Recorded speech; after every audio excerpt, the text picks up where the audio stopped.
Mga kaibas, nakita na namin ang agila. Dito lang pala matatagpuan na agila.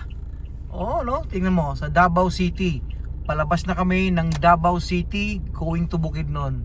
Grabe ang napakalaki ng agila. Pero napapansin ko, malungkot si agila ngayon.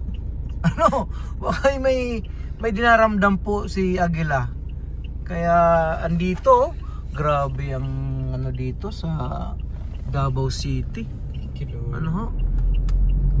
Grabe, amazing ang ginagawa ng Diyos sa mga areas na pupunta ng Epas. Grabe ang view, no? Ito yung Little Baguio ng Davao City, part ng Davao City. So, dito na kami. Palabas na kami ng Davao City going to Bukidnon. Wow. Grabe. Nahalat, sige kuya! Luis!